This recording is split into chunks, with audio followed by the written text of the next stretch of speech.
اور جو سیاسی ملاقاتیں ہو رہی ہیں اس کے آنے والے دنوں میں کیا اثرات پڑیں گے. پروگرام کے پہلے سیگمنٹ میں ہمارے ساتھ موجود ہوں گے وزیر مملکت ریونیو حماد اظہر صاحب. Thank you very much Hammad Azhar صاحب for giving your precious time. I start with you. مجھے یہ بتائیے گا سر کہ آئی ایم ایف نے ابھی جو آپ کی ترقی کی شرح رواں سال کی بتائی ہے, ان کے جو فگرز ہیں اس کے مطابق آپ 2.9% کہا ہے آئندہ سال رہے گی رواں مالی سال اقتصادی ترقی کی شرح. یہ تو اور بھی کم ہے, جو ہم 3.2 ایکسپیکٹ کر رہے تھے, تو اس سے بھی پیچھے کی بات ہے. اسی طرح ہوگا ہمارا؟ نہیں, میں تو نہیں ایگری کرتا اس چیز سے. ایک تو یہ کہ آئی ایم ایف کے علاوہ 2-3 اور رپورٹس بھی آئی ہیں, اور آپ یہ دیکھیں کہ ان تینوں رپورٹوں میں فرق گروتھ ریٹ پروجیکٹ کیا گیا ہے. ورلڈ بینک فرق پاکستان کے لیے گروتھ ریٹ پروجیکٹ کر رہا ہے, اے ڈی بی فرق کر رہا ہے, آئی ایم ایف فرق کر رہا ہے. ورلڈ بینک نے 2.7 بتایا اور ایک نے 3.9 بتایا. اور 2024 تک کی ایک ادارے نے فورکاسٹ دی ہیں. 2024 کی فورکاسٹ کیسے دے سکتے ہیں؟ کسی کو کیا پتا 2024 میں یہاں کون ہوئے گا, کیا کر رہا ہوئے گا. پریڈکٹ تو کرتے ہیں نا, بٹ بہرحال ڈیٹا بھی ہم سے ہی لیتے ہیں. سب سے پہلی بات یہ ہے, یہ نہیں کہ کوئی ان کا انڈیپینڈنٹ, ڈیٹا بھی ہم سے ہی لیتے ہیں. اور انہوں نے آئی ایم ایف نے جو کہا ہے وہ ایگزیکٹلی یہ کہا ہے کہ اگر یہ ہمارے پاس نہ آئے, ہمارا پروگرام انہوں نے نہ کیا, تو پھر ان کی گروتھ کی شرح جو ہے وہ اس میں کمی آ جائے گی. حالانکہ میں سمجھتا ہوں کہ ایسی بات نہیں ہے, کیونکہ I M F it self جو ہے it's not about growth. I M F growth کو پروموٹ نہیں کر رہا ہوتا, آئی ایم ایف اسٹیبلائزیشن کو پروموٹ کر رہا ہوتا ہے, جس کی اس وقت پاکستان کو ضرورت بھی ہے. تو میں نہیں سمجھتا کہ کس تناظر میں انہوں نے یہ بات کی ہے. کبھی سامنے اگر ان سے ملاقات ہوئے گی تو میں ضرور ان سے یہ تو سر اگر ہم گروتھ اپنی آئی ایم ایف میں جائے بغیر انکریز کر سکتے ہیں, اور آئی ایم ایف یہ کہتا ہے کہ جی ہمارے ساتھ ہوں گے تو گروتھ اچھی ہوگی, ہمارے ساتھ نہیں ہوں گے تو نہیں ہوگی, تو پھر ہمیں آئی ایم ایف جانے کی کیا ضرورت؟ ظاہر ہے, دیکھیں جب آپ کسی سے نیگوشیٹ کر رہے ہیں, اس وقت واشنگٹن میں آپ کے فائنانس منسٹر جو ہیں وہ آئی ایم ایف کے ساتھ نیگوشیٹ کر رہے ہیں.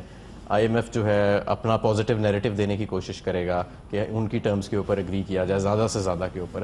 لیکن گروتھ کی جو بات ہے نا, کہ اگر ہم آئی ایم ایف کے پاس جائیں یا نہ جائیں, اس سے تناظر سے اگر ہم ہٹ کے تھوڑا دیکھیں تو اس وقت ضرورت ہے ہمیں 1-1.5 سال استحکام کی پالیسیز کی, اسٹیبلائزیشن پالیسیز کی ہمیں ضرورت ہے. اسٹیبلائزیشن پالیسیز یہ ہوتی ہیں کہ جب ملک کے خسارے بہت زیادہ بڑھ جاتے ہیں تو آپ کو عارضی طور پہ ایک سلو ڈاؤن کے پیریڈ سے گزرنا پڑتا ہے اپنے خساروں کو مینیجبل کرنے کے لیے, تاکہ اس کے بعد آپ دوبارہ گروتھ کے پیٹرن پہ چلے جائیں. اور یہ نہیں کہ یہ پہلی دفعہ پاکستان میں ہو رہا ہے, پیپلز پارٹی نے بھی یہ بار بار کیا, مسلم لیگ نون نے بھی یہ بار بار کیا. مسلم لیگ نون جب ابھی آئی ہے 2013 میں اقتدار میں, تو ان کے پہلے سال میں جتنی شرح مہنگائی کی ہماری ہے اس سے زیادہ ہو گئی تھی, 10% پہ اس سے اوپر چلے گئے تھے. یہ پیپلز پارٹی پہلے سال میں 25% تک چلی گئی تھی, تو ہماری تو ابھی 9.4% ہے. ٹھیک, مجھے ایک سوال کا جواب میں آپ سے جاننا چاہتا ہوں.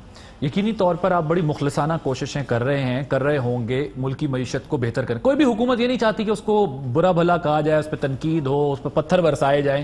عوام کے ووٹ لے کے, مینڈیٹ لے کے آتی ہے, لیکن مشکل حالات میں مشکل فیصلے کرنے پڑے. Agree with you.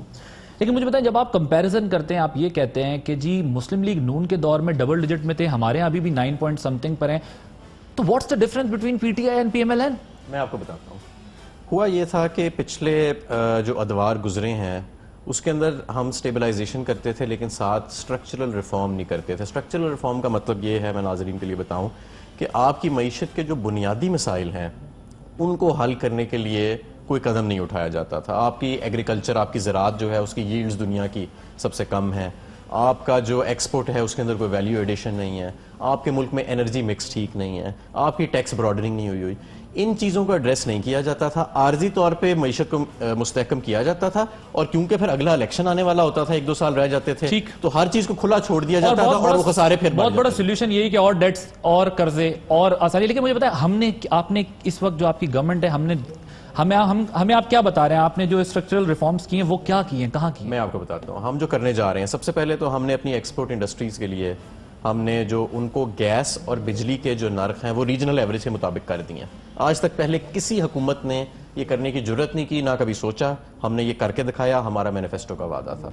ہم نے ایف بی آر کے اندر بے نامی رولز جو سرد خانے میں پڑے ہوئے تھے, بے نامی رولز کا مطلب یہ ہے کہ بے نامی کا وہ قانون کہ یہ جو بے نامی اکاؤنٹس آپ کو اکامے والوں کے نظر آتے ہیں پورے پاکستان میں پھیلے ہوئے ہزاروں ارب پہ, ان کو پکڑنے کے لیے کوئی قوانین ہی نہیں تھے ایف بی آر کے پاس. ہم نے ان قوانین کو رائج کیا, پراپرٹی کی ویلیویشنز کو انکریز کیا.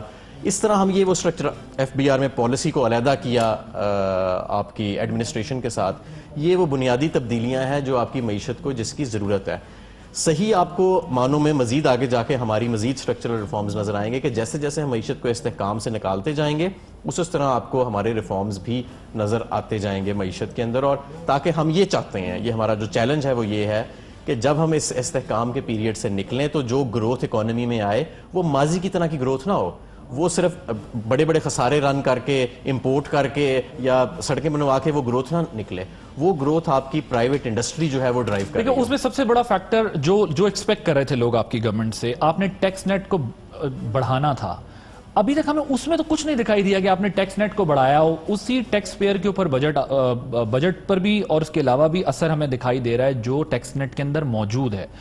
اس پہ کیا کیا؟ اس کو ہم مانیں گے کہ واقعی ان ریفارمز کا ایفیکٹ ہمیں دکھائی دیتا ہے. اور مجھے بتائیے کوئی ڈیڈ لائن بھی ہے اس کے لیے آپ کے یہ جو اسٹرکچرل ریفارمز ہیں اس کا ایفیکٹ لوگوں کو 6 مہینے بعد, سال بعد, 2 سال بعد, 3 سال بعد, 5 سال بعد کب ملے گا؟ جیسے میں نے آپ کو کہا کہ یہ 5 سال کے دورانیے کے اندر جو گروتھ ریٹ جب ہم استحکام کے دور سے جب 1.5 سال کے بعد نکلیں گے اور ہائی گروتھ ٹریجیکٹری پہ جائیں گے تو اس وقت ہی آپ کو نظر آ جائے گا کہ وہ جو ہماری گروتھ ہوئے گی وہ کوالٹیٹیولی مختلف ہوئے گی. جو ماضی کی گروتھ ہے وہ سسٹینیبل ہوئے گی. سسٹینیبل سے مراد یہ ہے کہ وہ خسارے پروڈیوس نہیں کرے گی. ٹیکس براڈننگ کی آپ نے بات کی, بڑا اچھا سبجیکٹ ہے اور میرا بھی سبجیکٹ ہے یہ, کیونکہ میں ٹیکس پالیسی کو دیکھتا ہوں. ہم ایف بی آر کیا کرتی تھی کہ ایف بی آر جو موجودہ آپ کے ٹیکس پیئرز ہیں ان کو سکویز کرتی ہے, اور جس کے نتیجہ یہ نکلا ہے کہ آج آپ کے کاروباروں کے اوپر, خاص طور پہ مینوفیکچرنگ کے اوپر ٹیکسز کا پہاڑ ہے اور ایک سمندر پڑا ہوا ہے پورا کہ جو لوگ ابھی تک ٹیکس نیٹ میں شامل نہیں ہوئے. ہم 2-3 چیزیں اب جو ہم کر چکے ہیں, پراپرٹی کی ویلیویشنز ریوائز کر چکے ہیں, بے نامی رولز کو ہم امپلیمنٹ کر چکے ہیں. ہم اس پاکستان کی largest data integration exercise NADRA F B R, F I A, State Bank of Pakistan اور نیب کے ساتھ چل رہی ہے. 50 لاکھ لوگوں کا ہم ڈیٹا جو ہے وہ کمپائل اس مہینے کے اینڈ میں کر کے اگلے ماہ سے آپریشن شروع کریں گے. یہ وہ لوگ ہیں جو امیر لوگ ہیں لیکن ٹیکس نہیں دیتے. اور پی ٹی آئی کی گورنمنٹ جب اپوزیشن میں تھی پاسٹ میں تو اس وقت وہ کہتے تھے کہ وہ لوگ آئیڈینٹیفائیڈ ہیں, یہ حکومت ان کے خلاف کوئی ایکشن نہیں کرتی. اب آپ 9 مہینے بعد اس سٹیج میں کہ آپ یہ کہہ رہے ہیں کہ ہم اس کو آئیڈینٹیفائی کر چکے ہیں, اب ہم اس کے بعد ان کو بھیجیں گے. ہم نے وہ ڈیٹا دیکھا, وہ کتنا تھا جب آپ ڈیٹا دیکھیں, اس ڈیٹا کی کوالٹی بہت پور تھی. وہ لارجلی ایک نادرا نے ایک ہاف ہارٹڈ سی ایکسرسائز کی تھی. ایف بی آر نے کوئی خاص اس میں دلچسپی بھی نہیں لی تھی. باقی گورنمنٹ ایجنسیز کی کوئی اس کے اندر انٹیگریشن نہیں تھی اور وہ ڈیٹا آؤٹ ڈیٹڈ بھی ہو چکا ہوا تھا. اب ہم ایک فریش ڈیٹا بیس جو کہ ایک بڑا, اور وہ ڈیٹا بیس چھوٹا بھی تھا, اب ہم ایک بڑا ڈیٹا بیس ایکشنیبل ایویڈنس کے ساتھ, اور ہم نے قوانین میں ترامیم بھی کی ہے اس کے لیے, اس ڈیٹا کو لینے کے لیے. مثلاً کہ اب ہم نے اسٹیٹ بینک آف پاکستان سے سارے بینکنگ سیکٹر کی ڈیٹیلز مانگی ہیں, بینک اکاؤنٹس کی ڈیٹیلز مانگی ہیں. آف شور اکاؤنٹ سے جو ہمارے پاس ڈیٹا آیا ہے اس کے لیے ہم نے قانون چینج کیا ہے کہ جو لوگ آئیڈینٹیفائی ہوئیں گے جن کا ہمیں ڈیٹا مل گیا ہے ان کی ہم یہاں پہ پراپرٹی کو اٹیچ کریں. لیکن آپ کے پاس اب جو 50 لاکھ ڈیٹا انٹیگریشن کے نتیجے میں آیا ہے وہ 50 لاکھ جنوینلی آپ اس کے اوپر یہ برڈن پاس آن کر سکیں. اس کی وجہ یہ ہے کہ ایک 360 ڈگری کا ہم نے ایک اینگل لیا ہے, مختلف اداروں سے قوانین کو تبدیل کر کے ہم نے لیا ہے. تو انشاءاللہ تعالیٰ وہ ڈیٹا ایکشنیبل ہوئے گا اور میں سمجھتا ہوں کہ اسے, اور آلریڈی میں آپ کو ایسے بتاؤں کہ ٹیکس ریٹرنز میں ہمارے اس سال آن ٹائم جو تھا 34% اضافہ ہوا ہے, جو کافی سالوں میں سب سے زیادہ اضافہ ہے. ٹھیک, لیکن ٹیکس کلیکشن آپ کی 318 ارب روپے ہے, اس کی وجہ جو شارٹ فال ہے, اس کی اور وہ شارٹ فال ایکسپیکٹڈ ہے کہ 485 تک چلا جائے. اچھا, ایک تو یہ میں بات بتاؤں کہ یہ جو شارٹ فال کے اوپر بڑی باتیں ہوتی ہیں, یہ ایسے کہا جاتا ہے جیسے پتہ نہیں یہ پہلی دفعہ ہوا ہے. مسلم لیگ نون کا جو پہلا سال تھا اس میں 250 ارب کے قریب کی شارٹ فال تھی from the original target. Peoples Party کے آخری سال کے اندر 414 ارب کی شارٹ فال تھی. ایز اے پرسنٹیج جو ابھی ہے اس سے کہیں زیادہ شارٹ فال تھی. ابھی کیوں شارٹ فال ہو رہی ہے؟ سادہ سی وجہ ہے, آپ اپنی امپورٹس کو کم کر رہے ہیں. 40% آپ اپنے ٹیکسز کلیکٹ کرتے ہیں امپورٹ سے. پچھلے سال 18% ٹیکسز میں گروتھ ہوئی امپورٹ سے. اس سال ہمیں وہ گروتھ نظر نہیں آ رہی کیونکہ بڑھنے کی بجائے ہم امپورٹس کو کم کر رہے ہیں. اپنے خساروں کو ہم نے کم کرنا ہے. پچھلے ادوار میں additional customs duty, withholding duty, sales tax, advance income tax import کے اوپر لگا کے وہاں سے ریونیو کو کلیکٹ کیا گیا. ایک تو یہ. دوسرا, پیٹرولیم پروڈکٹس کے اوپر ہم نے ابھی تک 97 ارب کی سبسڈی ہم دے چکے ہیں. اگر نہ دیتے تو 97 ارب ہمارے پاس اور ہوتے, اور 60-70 ارب ہمیں یہ جو پری پیڈ فون کارڈز کے اوپر سپریم کورٹ نے سٹے کیا ہوا ہے ٹیکسز کا, اس کا نقصان ہوا ہے. ٹھیک ہے, تو آپ کا شارٹ فال کا ریزن یہ ہے. تو یہ ہرڈلز تو پچھلی حکومتوں کو بھی شاید اسی طرح ہوتی ہوگی نا, لیکن اس پر کرٹیسزم ہوتا تھا کہ لیکن وہ کہتے ہیں ہمارا ٹیکس ریکوری ان سے بہت اچھی تھی. بالکل اچھی نہیں تھی ٹیکس ریکوری. آپ یہ دیکھیں کہ پچھلے 10 سال میں سے 8 سال ایسے تھے کہ ایف بی آر اپنا ٹارگٹ نیچے ریوائز کرنے کے باوجود بھی نہیں میٹ کر سکا. اور ان کو سب سے بڑا ایڈوانٹیج یہ آ رہا تھا کہ کیونکہ انہوں نے لوز مانیٹری اور فسکل پالیسی چھوڑی ہوئی تھی, امپورٹس بے دریغ آئی جا رہی تھیں, تو وہاں سے ٹیکس کی آٹومیٹک گروتھ ہو رہی تھی, اس کے باوجود ٹارگٹ میٹ نہیں کر سکے. جی, اب سر مجھے یہ بتائیے گا 23 روپے دودھ پر مہنگے بڑھ گئے. کس پہ 23 دودھ کے اوپر 23 روپے اوپر چلے گئے.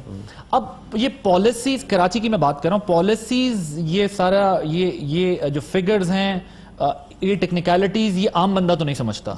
یہ تو پیورلی گورننس کا ایشو ہوا نا جی کہ آپ بڑھائیں 2 روپے اور بڑھ جائیں 23 روپے. یہ بات ٹھیک ہے آپ کی کہ جتنی مہنگائی کی شرح میں اضافہ ہونا چاہیے تھا حکومت کی، کیونکہ ہم ایک سخت دور سے گزرے ہیں، کچھ ہمیں تکلیف سے تھوڑا سا عرصہ گزرنا پڑے گا اس بگاڑ کو ٹھیک کرنے کے لیے، لیکن کئی مارکیٹوں کی کچھ اشیاء ایسی ہیں جہاں پہ ضرورت سے زیادہ اضافہ کر دیا گیا ہے کچھ لوگوں نے، ان کے اوپر اب جو یہ بیسیکلی پروونشل گورنمنٹس کا سبجیکٹ ہے، پروونشل گورنمنٹس کے ساتھ ہم بات چیت کر رہے ہیں کہ جو ان کے پرائس کنٹرول کمیٹیز ہیں اور پرائس کنٹرول میکنزمز ہیں، جو ان کے بازار لگتے ہیں، مارکیٹس لگتی ہیں، ان کے اوپر اب ہم چاہ رہے ہیں کہ رمضان سے پہلے ہم ایک اچھا ایکشن لیں اور اس کو ہم اپنے ایڈمنسٹریشن کے ذریعے حل کریں. ٹھیک، مجھے یہ بتائیں IMF کے پاس آپ جائیں گے تو مزید مہنگائی ہوگی؟ کچھ کہا نہیں جا سکتا، آئل کی پرائسز کہاں جائیں گی آپ کی، کیونکہ معیشت 70% زراعت پہ ہے، زراعت آپ کی ڈیپینڈ کرتی ہے سیزنز کے اوپر.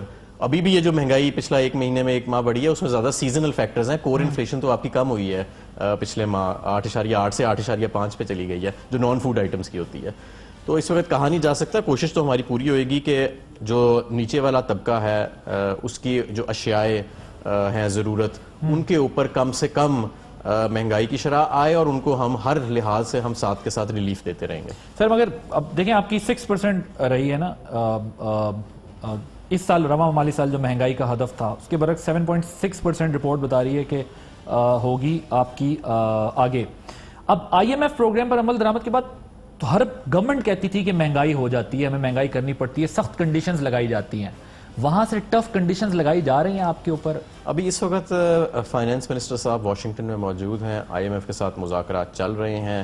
ان مذاکرات میں جو فائنانس منسٹر کی سطح پہ ہوتے ہیں اسپیسیفک ڈیٹیلز تو طے نہیں ہوتی، لیکن براڈلی پرنسپلز طے ہوتے ہیں کہ آپ نے اگلے 3 سال جو پروگرام ہے اس میں کیا کیا ہدف آپ نے حاصل کرنے ہیں. تو وہ ہدف جو ہیں ان کا سیٹ ہو رہا ہے، لیکن وہ ہدف کیسے حاصل کرنے ہیں وہ جب ان کا مشن چیف یہاں پہ آئے گا پاکستان میں تو تب سیٹ ہوئیں گے اور پھر اس وقت کچھ کہا جا سکے گا کہ سر ڈاکٹر فاروق سلیم صاحب جو آپ لوگوں کے پاس کچھ ٹائم کے لیے آئے تھے پھر اس کے بعد اب نہیں ہیں، وہ کہتے ہیں IMF سے فارغ ہوتے ہی 500 ارب کا ٹیکہ غریب عوام کو پھر لگے گا. فارغ ہوتے ساتھ ہی مطلب آپ جیسے پروگرام میں چلے جائیں گے ان کے تو پھر 500 ارب روپے اور یہ نیچے پاس آن ہوں گے عوام پہ. دیکھیں جیسے میں نے کہا کہ مہنگائی مزید بڑھے گی. نہیں، یہ اس طرح بھی آپ اس طرح پریڈکٹ نہیں کر سکتے کیونکہ ڈیٹا تو ہمارے پاس ہے اور اس میں ڈیٹا کو اس طرح دیکھ کے اتنی آگے کی پریڈکشن کرنا وہ ایون جدید ممالک میں ممکن نہیں ہے تو آپ پاکستان میں کیسے کر سکتے ہیں. تو لیکن میں نہیں سمجھتا کہ اگر ہمیں کوئی مزید ان کی ٹف کنڈیشنالٹیز یا جو بھی کنڈیشنالٹیز ہیں ان کا عمل درآمد کرنا بھی پڑا تو انشاءاللہ تعالی حکومت اس چیز کو پوری کوشش کرے گی کہ وہ اس طریقے سے ہو کہ جو آپ کا لوئسٹ انکم گروپ ہے، جو غریب لوگ ہیں، ان کے اوپر اس کا کم سے کم اثر آئے. کم سے کم اثر آئے تو اس کے لیے آپ کیا کریں گے ویسے؟ یہ تو اب جب وزیر خزانہ صاحب واپس آئیں گے اور ان کا مشن چیف یہاں پہ آئے گا اور ہم ان کے ساتھ بیٹھ کے اسپیسیفکس طے کریں گے. اس کے اندر جس طرح ہم نے پہلے کیا دیکھیں، ہم نے جب بجلی کی قیمتیں بڑھائیں تو ہم نے جو لوئسٹ سلیب تھا، جو لوئسٹ انکم گروپ کی کنزمپشن تھی، اس کے لیے ہم نے قیمتیں نہیں بڑھائیں. 90% جو کمرشل میٹرز ہیں آپ کے پاکستان میں بجلی کے لگے ان کے لیے ہم نے قیمتیں نہیں بڑھائیں. ہم نے اپنے فرسٹ سپلیمنٹری بجٹ میں جتنے ٹیکسز لگائے ایک غریب آدمی کے اشیاء پہ نہیں لگایا، سارا امیر لوگوں کی جو اشیاء امپورٹ ہوتی ہیں ان کے اوپر ریگولیٹری ڈیوٹی بڑھا کے لگایا. تو اس طرح کی چیزیں ہیں کہ جو اگر آپ پروگریسو ٹیکسیشن کریں، یعنی کہ جو آپ کا اپر انکم گروپ ہے جس میں سخت ہے سختی برداشت کرنے کی، زیادہ انحصار آپ اس پہ کریں. سر اسٹاک مارکیٹ پھر 3 سال پرانی پوزیشن پہ چلی گئی ہے جہاں کھڑی ہوئی تھی. اب پہلے ذرا دیکھ لیں کہ اسٹاک مارکیٹ میں ہوا کیا ہے، کیونکہ یہ سڈنلی تو کچھ نہیں ہوا کہ آپ کو میٹیور آ کے ٹکرایا ہے. اسٹاک مارکیٹ مئی 2017 میں 53,000 کے قریب اس کی KSE کی انڈیکس تھی اور مئی 2018 میں مسلم لیگ نون کے دور میں ہی یہ تقریباً 43,000 پہ 43,800 پہ مئی 2018 میں یہ آ کے کھڑی ہو گئی. جب ہمیں حکومت ملی تو تقریباً 42,000 جو تھی وہ اسٹاک مارکیٹ کی انڈیکس تھی اور وہ اس کی شرح جو ہے وہ جتنی گری ہے. آپ چائنا کی اسٹاک انڈیکس دیکھ لیں، سری لنکا کی دیکھ لیں، بنگلہ دیش کی دیکھ لیں، جو بھی آپ کے ریجن میں ہے، سب میں 11% کی کمی آئی ہے کیونکہ گلوبل اکنامک سلو ڈاؤن جو ہے وہ چل رہا ہے. لیکن اس کے باوجود میں سمجھتا ہوں کہ دیکھیں اسٹاک مارکیٹ کا جو سینٹیمنٹ ہے ہماری، کیونکہ اسٹاک مارکیٹ ذرا چھوٹی ہے، شیلو ہے، آج 500 پوائنٹ بڑھ بھی گئی ہے، 550 پوائنٹ، تو اس میں اتار چڑھاؤ آتا رہے گا. آخری جو سال ہے مسلم لیگ نون کا وہ کہتے ہیں ہماری معیشت کی ترقی کی سب سے زیادہ رفتار کا سال تھا، 5.2% ترقی کی رفتار تھی. اسی ٹائم پہ 10,000 پوائنٹ آپ کی KSE انڈیکس نیچے آ گئی. تو آپ یہ کہہ رہے ہیں کہ پوری جو آپ کی نیبرنگ کنٹریز ہیں وہاں پر بھی 11% پوری دنیا میں آئی ہے. پوری دنیا میں اس وقت اسٹاک مارکیٹس جو ہیں ان کے اندر کمی آئی ہے. بالکل ٹھیک ہے. لیکن ہمارے جیسے ملک میں اسٹاک مارکیٹس کا گرنا تو پھر زیادہ ایک تشویشناک بات ہوتا ہے نا, کیونکہ بنگلہ دیش کی اکانومی, انڈیا کی اکانومی یا سری لنکا کی اکانومی ہم سے بہتر ہے, وہاں پر اسٹاک کا گرنا 11% اور ہمارا ایکول ہوگا. ایک دیکھیں گلوبل ایک اکنامک فنومینا چل رہا ہے, آپ کا ایک گلوبل اکنامک سلو ڈاؤن آ رہا ہے, اور اس وقت پوری دنیا جو ہے وہ انٹیگریٹڈ ہے, تو ظاہر ہے کہ پاکستان اس سے بالا الگ نہیں. چلیں ٹھیک, مجھے ذرا بتائیے گا, آپ کی اپوزیشن نے کہا ہے کہ جی بھاگ رہے ہیں, آج اجلاس اس لیے ملتوی کیا کیونکہ آئی ایم ایف کی تفصیلات چھپانا چاہتے ہیں, آئی ایم ایف کی تفصیلات ہم جان کے رہیں گے, چوری چوری نہیں لینے دیں گے آئی ایم ایف سے پیسے. اچھا, ان سے آپ اگلی دفعہ آپ کے پاس آئیں تو ان سے پوچھیے گا کہ یہ جو 2 حکومتیں ہیں یہ کچھ 19 مرتبہ آئی ایم ایف کے پاس گئی ہیں, کتنی دفعہ آئی ایم ایف کی شرائط پارلیمنٹ میں انہوں نے ڈسکس کی ہیں؟ مسلم لیگ نون سے پوچھیے گا, پاکستان پیپلز پارٹی سے پوچھیے گا. جب تک موڈیلٹیز طے نہیں ہوئیں گی اتنی دیر تک اس پہ کیا ڈسکشن ہو سکتی ہے, اتنی دیر تک تو آپ کنجیکچر ہی کر سکتے ہیں نا, اس میں مفروضوں پہ بات کر سکتے ہیں. تو یہ خود تو کبھی انہوں نے, مجھے نہیں یاد پڑتا کہ پارلیمنٹ کے اندر کبھی کسی جگہ پہ مسلم لیگ نون یا پیپلز پارٹی اپنے آئی ایم ایف کے پروگرام کو لے کے گئی ہو یا شرائط بتائی ہو ہمیں. ٹھیک سر, یہ 1 کروڑ نوکریاں آپ کے وزراء کہہ رہے ہیں, تیار ہیں فائنانس منسٹری والی؟ بالکل انشاءاللہ تعالی یہ ہم ذرا استحکام کے دور سے نکل جائیں, اور آلدو اس دور کے اندر بھی ہم اپنا سپلائی سائڈ جو ہے ہماری, جو ہم نے اپنے کاروباروں کے لیے گلا خود گھونٹی رکھا ہے اتنے سال. فیصل واڈا صاحب 3 ہفتے کا ٹائم دے رہے ہیں. نہیں, فیصل واڈا صاحب نے تو بات کی تھی, وہ جو آپ کا بحری جہاز لگا ہوا ہے گیس اور تیل کی ایکسپلوریشن, وہ نکل آیا سر 250 کلومیٹر کے اوپر, وہ 3-4 ہفتے میں اس کی اطلاع ملے گی, اور اسی کے اوپر انہوں نے بات کی تھی کہ اگر وہ نکل آتا ہے تو آپ کی معیشت کی صورتحال جو ہے وہ تبدیل ہو جائے گی. آپ اکانومی کو سمجھتے ہیں بہت اچھا, اگر وہ نکل بھی آیا تو کتنا ٹائم لگے گا کہ ہم اس کے بینیفیشری؟ نہ, ہاں اس کو بروئے کار لانے میں گیس کو تو ٹائم لگے گا, لیکن اس سے پہلے یہاں پہ انویسٹرز کا جمگٹا لگ جائے گا آپ کے پاس. وہ جسے کہتے ہیں نا کہ وہ ایک سیلف فلفلنگ پروفیسی بن جاتا ہے. آپ کے اگر وہ دریافت ویریفائی ہو جاتی ہے اور پتہ لگ جاتا ہے پوری دنیا کو کہ ٹاپ 10 گیس ریزروز میں سے ایک پاکستان میں ڈسکور ہو گیا ہے, چانس ہے ڈسکوری؟ یہ کچھ کہا نہیں جا سکتا, یہ تو میں نہیں بتا سکتا کتنے % چانس ہے. تو 3 ہفتے کیسے پتا چل گیا کہ 3 ہفتے بعد یہ؟ نہیں, اس کی وجہ یہ ہے کہ آپ نے تقریباً 3,500-4 ہزار فیٹ کی گہرائی پہ سمندر کی سطح سے نیچے, ناٹ سمندر کی سطح, سمندر کی زمین سے نیچے آپ کو گیس کا جو ہے وہ ملتا ہے ریزرو یا نہیں ملتا. تو ابھی تقریباً جس سپیڈ سے وہ جا رہے ہیں اس سپیڈ سے آپ کہہ سکتے ہیں کہ 3 ہفتے اور لگیں گے اس سطح تک پہنچنے میں. سر ایکسپرٹس کہہ رہے ہیں it is quite hard to comment about that subject because we have no clue کہ کتنا ٹائم اس کے اوپر لگ سکتا ہے یا آگے کیا ہونا ہے. اس کو پریڈکٹ کر دینا کہ 3 ہفتے بعد, نہیں, بالکل ایسے نہیں ہے. میرا اپنا رابطہ بھی ہے اس کمپنی کے ساتھ جو ایکسپلوریشن کر رہی ہے. 3 ہفتے تک ہم امید رکھیں کہ ہم جو ہے وہ یہاں پر ہلا گلا دیکھیں گے. بالکل, جو ہماری اس کمپنی سے بات ہو رہی ہے اس نے تو ہمیں یہی کہا ہے کہ جس رفتار سے ہم ڈرلنگ کر رہے ہیں تو 3 ہفتے بعد ہم اس سطح پہ پہنچ جائیں گے جہاں پہ ہم وثوق کے ساتھ کہہ سکتے ہیں کہ کوئی ڈسکوری ہوئی ہے یا نہیں. تھینک یو سو مچ حماد اظہر صاحب.